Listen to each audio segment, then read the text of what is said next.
Inner Sanctum Mysteries.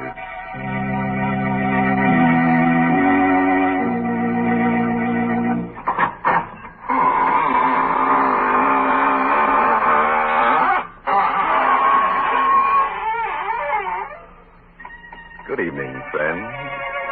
This is your host of the Inner Sanctum, welcoming you to another half hour of mystery and terror.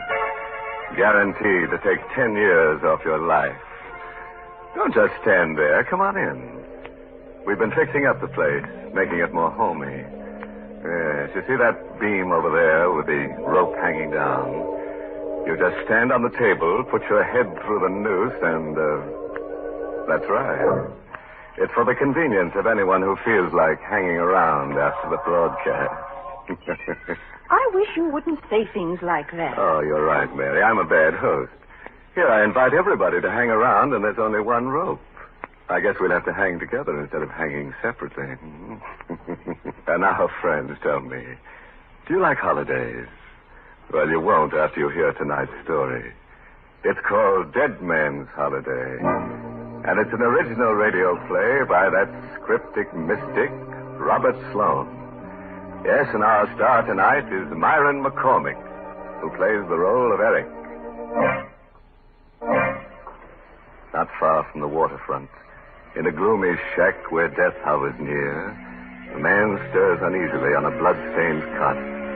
As he struggles for the last breaths of life, his tortured mind forces words to his lips. They don't have to tell me. I know I can't live more than a little while longer. And I don't want to live. I want this nightmare to end. As it should have ended. Long before that day I was hurt on the train. I remember it so clearly. Sitting in the coach, looking out the window, and then suddenly the train shuddered to a violent stop. The jolt lifted me clear out of my seat and threw me against the glass window, which broke as I hit it. For a moment, I was stunned. But in the back of my mind, I could hear the conductor quietly in the passage. All right, please, it's all right, I tell you. Nothing serious has happened. We struck an empty car on the grade crossing. The engineer had a jam on the brakes. Is there anybody hurt? Anybody need a doctor around here? Are you The all right? conductor was coming down the aisle, questioning passengers, looking them over. My head was clear now. And immediately I thought of my wife in the seat next to mine. I turned to see if she'd been injured. But there in the seat which she had occupied was a man I'd never seen before. He spoke to me. You all right? Oh, yes, I was shaken up a bit, but I'm all right now. You've got a nasty cut on your lip. I guess it was the glass. Will you excuse me, please? What's the matter? My wife. I'm looking for my wife. She was sitting right next to me. Eleanor? Eleanor, where are you?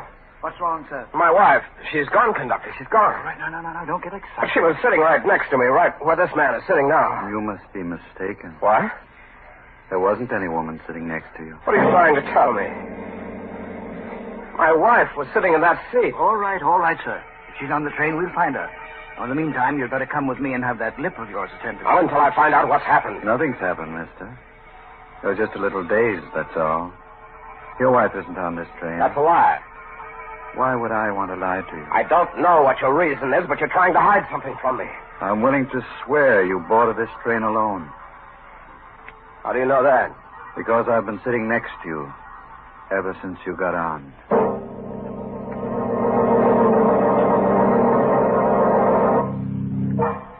I was taken to a hospital and given an anesthetic. When I came to, a doctor was standing over me. He said I was well enough to get dressed and leave, but when I mentioned the disappearance of my wife, he acted strange. You've had a severe shock, Mr. Keating, and sometimes an accident like this has a way of playing tricks on the mind. You don't believe that my wife was on that train? I don't see how she could have been. Any number of the passengers were questioned. They all told the same story. You got on the train alone. So you're in on it, too. I beg your pardon? You and the railroad and the man who was sitting next to me, you're all in on it. What are you trying to do to me? I don't know what you're talking about. Don't you? Are you sure this isn't some kind of a plot to try and drive me out of my mind? I think you need a rest, Mr. Keating. Just look at yourself in the mirror there. You see how drawn you are? I'm all right. Good heavens. Doctor. What's the matter? My face. What have you done to me? What's happened to my face? Why, nothing. I had to put a few stitches in your lip, but not my lip. It's my whole face. Hey, you've done something to it. It's different. Mr. Keating. It is, I tell you. You've changed my face.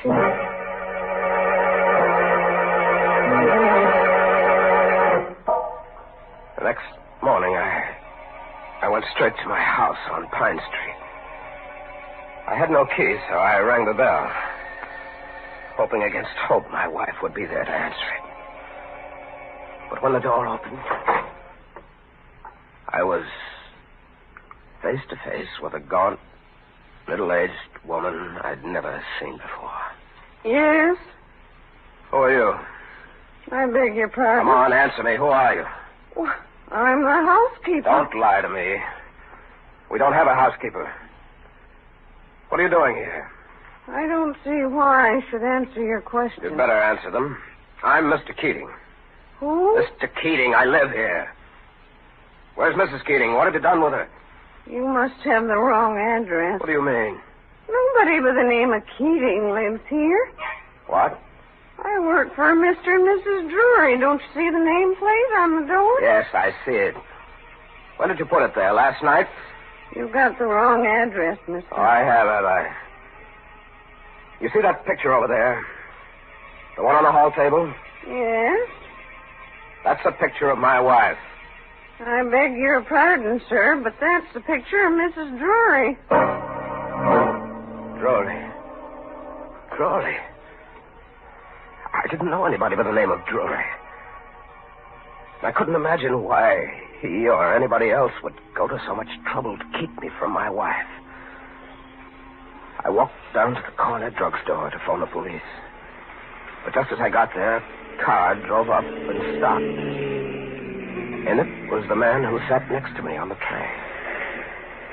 I hurried over to speak to him. You remember me? Why, yes, of course. Did you find your wife? No. Oh, I'm sorry to hear that. Can I be of any assistance to you? I work for the railroad, you know. Yes, I had a feeling you did. What's your name? Drury. Drury?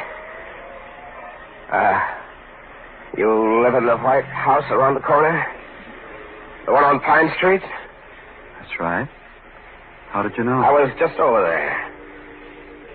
I thought it belonged to a man named Keating. Well, it did originally. You knew him? Knew him? Yes. Why do you speak in the past tense? You sound as if the man were dead. Well, didn't you know? He is dead. You can't imagine what it was like to have him tell me that Eric Keating was dead. I was Eric Keating. I hurried away from him, kept walking toward the center of town. But it wasn't long before I realized that I was being followed by a man in a gray hat. I waited until he caught up with me. Then, as he started to pass, I stopped him purposely to get a good look at his face. Excuse me. Yes? Can I trouble you for a match? Certainly. Thanks.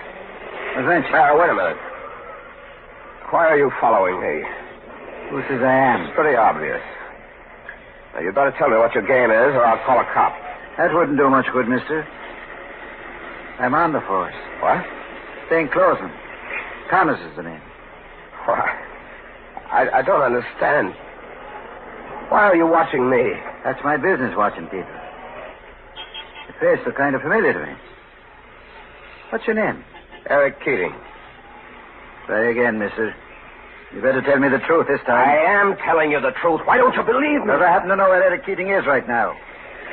I saw his grave just the other day. His grave? Yes. He's buried in the same cemetery as my sister. Been buried for 6 years. I had a feeling that Connors was lying. When he let me go a moment later, without proving my identity, I could have sworn he wasn't a detective. But I had to make sure. I had to catch him in a lie. I took a bus out to the cemetery. It was dark by the time I got there. But I had a flashlight, and with it, I saw the very thing I hoped I wouldn't find. A tombstone with my name on it. The shock was like a blinding light in the darkness, and for a moment I lost my senses. Insanely, I dug into the earth with a piece of sharp stone, determined to see the empty coffin or the bones of the man who had been buried in my place. What you doing, mister? Connors. You better come with me, mister. Why? What's wrong? What have I done? Killed a man, maybe? What? Here. Look at this police circular. Wanted. For murder. That's right. The picture underneath those words is yours or your twin brother's. No, I'm not this man. I may look like his picture, but I'm not the man. Your fingerprints will settle that. We've got his on the circular. Now we've got to get yours. Any objections? Yeah. I won't go with you. Don't you hold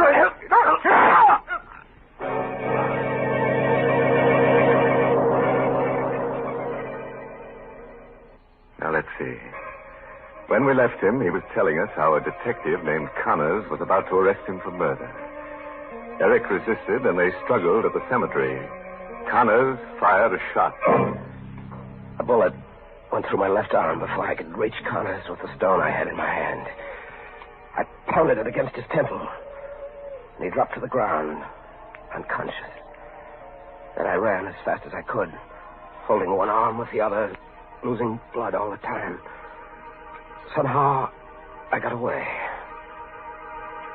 I was exhausted by the time I staggered into the darkness. Well, I guess you'll be all right now, Mr. Keating. Thank you, Doctor. Tell me, how did you happen to get this wound? I was carrying a jar, and I fell. Oh, you'd better not lie to me, Mr. Keating. The bullet was still in your arm. Who shot you? I don't know his name. Well, it would help a great deal if you did. I have to report this, you know. So you'd better tell me the truth. I will in a moment, Doctor, but first I'd like to ask you a favor. What is it? Do you know anything about fingerprints? No, not a great deal. Well, you must know something. Here, take a look at the ones on the circular. Mm-hmm. Why is the circular torn in half? Never mind about that. Just look at the fingerprints. Mm-hmm. Now, look at the ones on my hand. Yeah. Would you say they belong to the same man? Unquestionably. Of course, I'm not an expert. No, neither am I. But I can see that those are my fingerprints, all right. Somebody's done a perfect job of framing me. Either that, or I'm a murderer. Mr. Keating, suppose I just report my work to the police and let it go at that. I can't let it go at that. Don't you understand? I've been framed every possible way. And if I let it go, I'll be sent to the chair. No, not if you're innocent. I can't take the chance. Well, I'm very much afraid you'll have to. I reached for the paperweight on his desk. I crept a little closer. And then... Keating, put that down! I struck him hard on the side of the head. His body dropped to the floor, and I bent over him. My heart was pounding against my chest. And something in the back of my mind kept driving me on. A voice kept saying, "Kill him! You're a murderer! Kill him!" I don't know why, but I struck him again. And again. And again. Until his lifeless body choked out its last breath. And then I knew I was a murderer. hurried away in the darkness. Took a bus to a neighboring town. I hired a room in a boarding house. I stayed there 3 days, hiding, not going out on the street. Then, on the 4th day, the landlady paid me a visit. You'll have to get out of here. I can't take a chance of having you around anymore, killing that doctor. Weren't you in enough trouble already? Shut up, I gotta think. I gotta get out of here. They'll be searching this place before you know it. Why? Because you were here before. I never should have let you come back. Come back? Now get your coat and beat it. Where'll I go? Take it easy. I never let anybody down yet. Here, this is the address of a shack I own over near the waterfront. You can hide out there for a while. Any food in that shack? Never mind about that. I'll get in touch with Ruth and tell her where you are. Ruth? Yes, go on now. Get out of here before it's too late.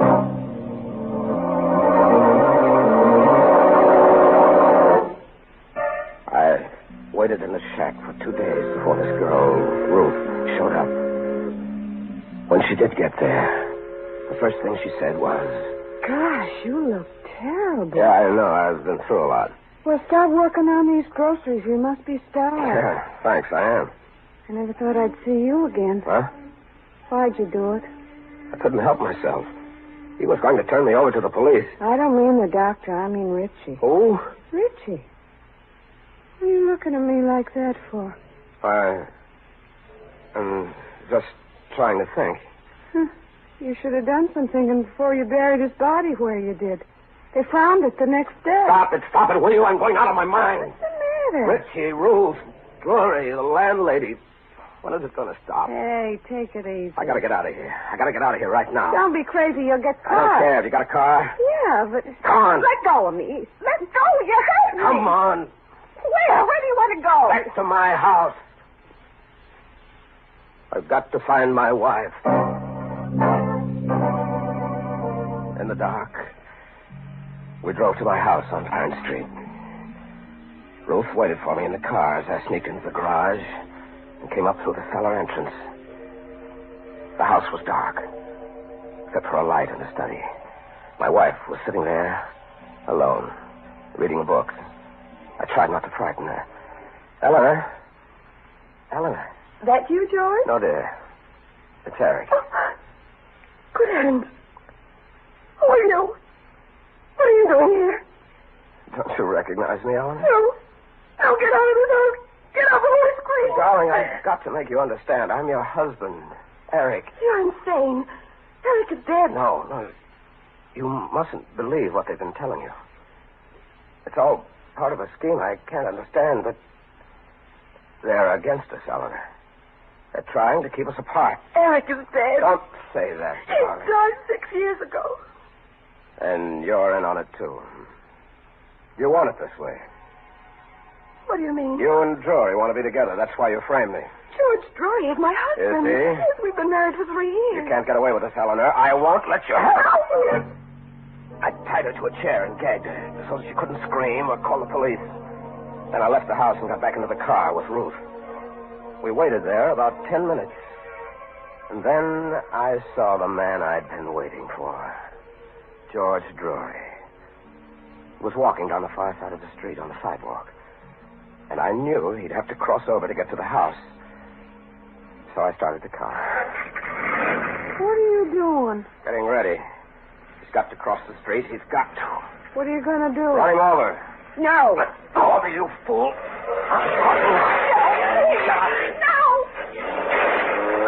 I'll curse you in cold blood. Where are you going? I pick up the body. Stay where you are. I'll be back in a second.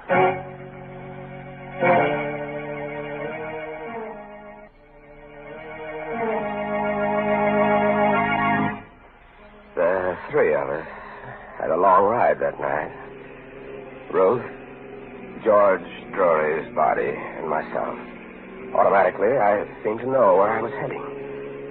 Even though I had no destination in my mind.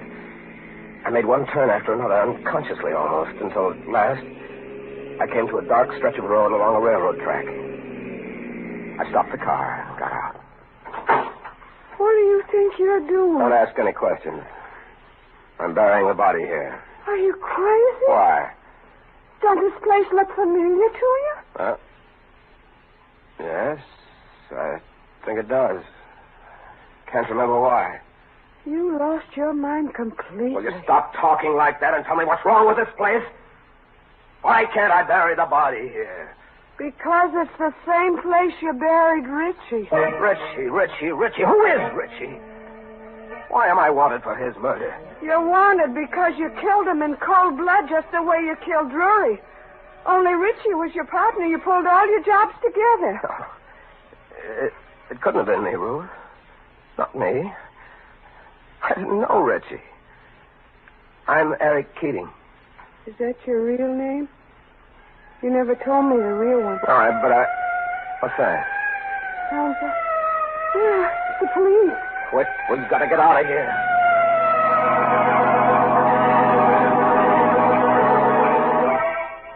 We left Drury's body near the railroad track and drove back to the hideout on the waterfront, where Ruth had met me earlier in the evening. There, I began to sew the threads of a horrible story which had been my life for the past 6 years. The first time I saw you was about 5 years ago. And I looked as I look now? Yeah, more or less.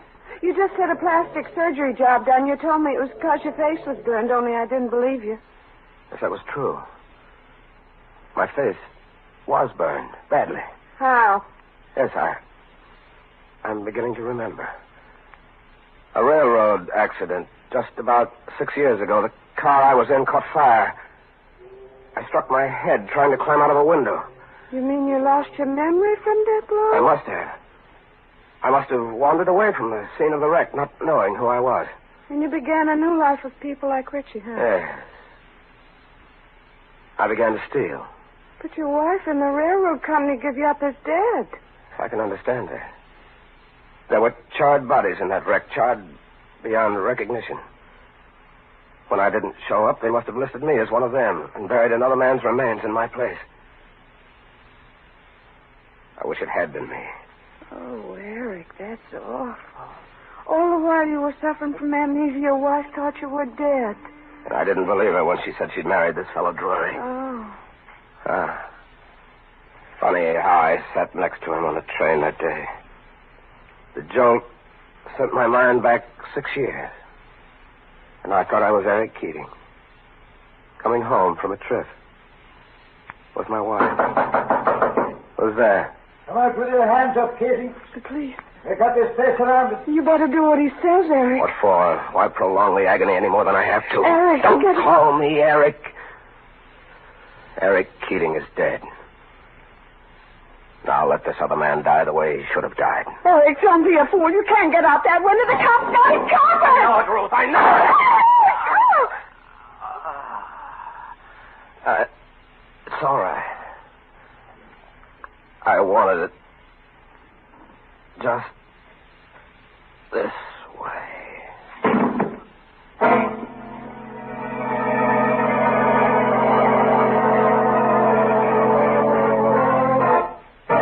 Well, they finally got him.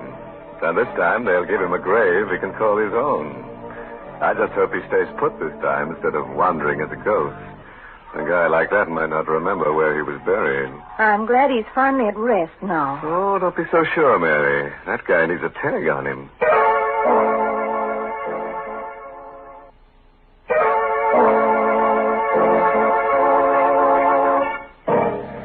Well, it's time now to button up my shroud and start combing the catacombs. If you insist on a moral for tonight's story, try this. The evil that men do doesn't always live after them.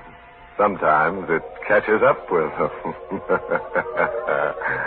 Oh, by the way, this month's Inner Sanctum mystery novel is Lay That Pistol Down by Richard Powell.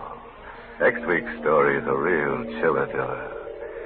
It's about a man who owes a debt to society, and he tries to pay it in blood, only to discover that in so doing he has to pay a stiff price. Well, now it's time to close the squeaking door. So, good night. Pleasant dreams.